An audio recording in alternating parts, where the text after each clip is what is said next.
On the day Ada finally collapsed outside her own house, bleeding and barely breathing, the neighbors whispered the same thing, but he loved her so much. What they didn't understand was that sometimes, the loudest love stories end in the quietest kind of destruction. Before marriage, Chinedu was everything a woman could pray for. He didn't just love Ada, he showed it in ways that made people jealous. He visited her parents every weekend, bringing foodstuff and gifts. He paid her younger brother's school fees without being asked. When Ada gained admission into the university, it was Chinedu who stood proudly beside her, covering her tuition and buying her books. Ada loved him deeply. Not because of the money, but because of how gentle he was. He spoke softly, laughed easily, and treated her like she was the only woman in the world. Even when they disagreed, he never raised his voice. Everyone said she was lucky.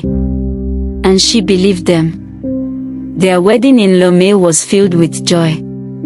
Friends danced, families celebrated, and Ada smiled like someone stepping into a lifetime of happiness. As she held Chinedu's hand that day, she felt safe. But safety, she would soon learn, can be an illusion. The change didn't happen immediately. It started slowly, almost unnoticeable. One evening, about a month after the wedding, Chinedu came back from work looking tired. Ada rushed to him, smiling warmly. "Welcome, my husband," she said softly, reaching to hold him. Chinedu brushed her hand away. "Can you not see I'm stressed?" he snapped. Ada froze.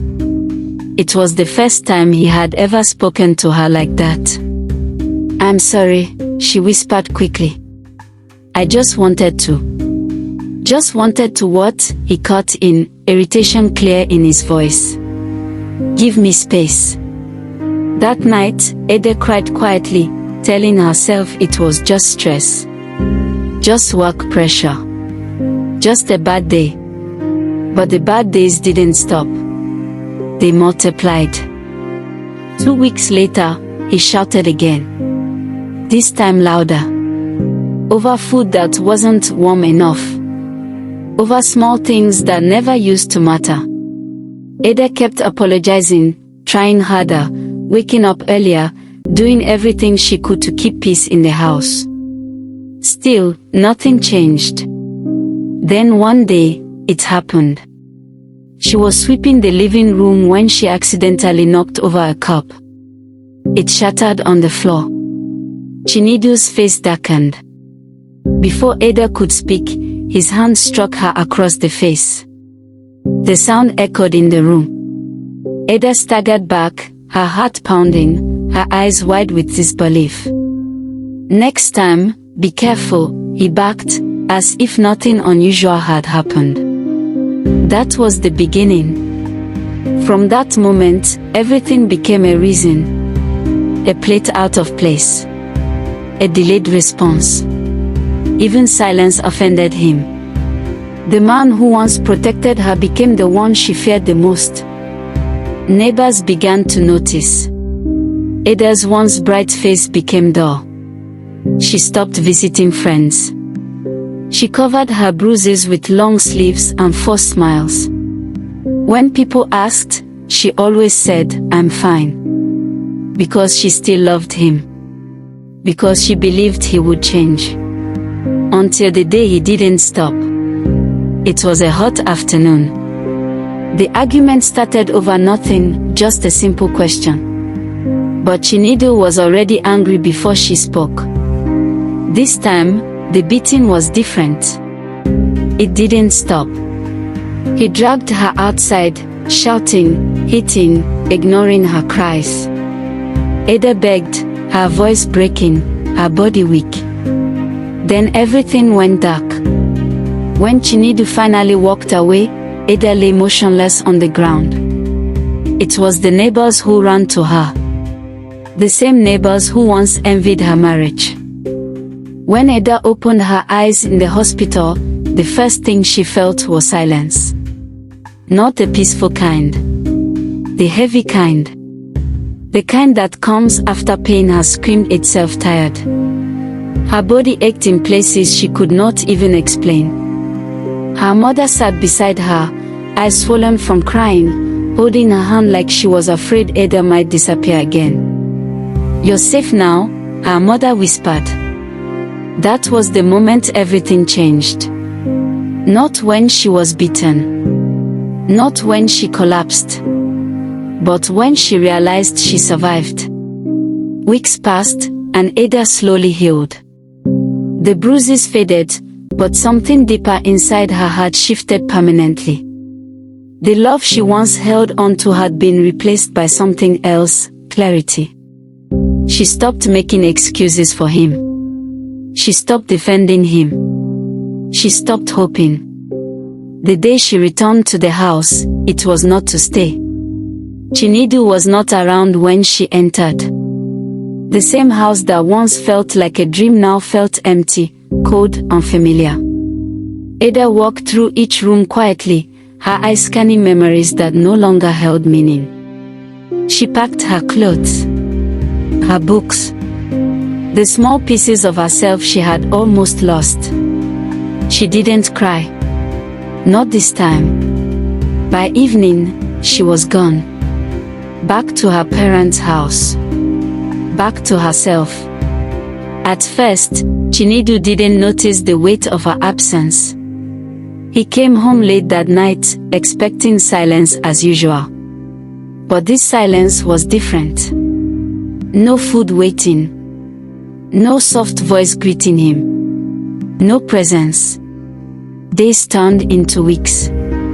The house became unbearable. Too quiet. Too wide. Too empty. That was when it started, the memories. He remembered how Ada used to run to the door when he came back from work. How she laughed at his jokes, even the bad ones. How she believed in him, supported him, loved him without conditions. He remembered everything. And for the first time, he saw it clearly. Not as a man in control, but as a man who destroyed his own happiness. Loneliness wrapped around him like punishment. His friends were not there. The same people who once laughed and encouraged his behavior were nowhere to be found. It was just him. And his regrets. After 2 months, he couldn't take it anymore. He went to her parents' house. When Ada saw him standing there, she felt nothing. No fear. No love. Just distance. "Please," Chinedu said, his voice shaking. "I have changed. I swear. I know what I did was wrong. Just come back home." Ada looked at him quietly. For a moment, he thought there was hope. Then her mother stepped forward. "You're too late." Chinedu frowned slightly, confused. "What do you mean?" Before anyone could answer, a car pulled up outside. A man stepped out. Calm.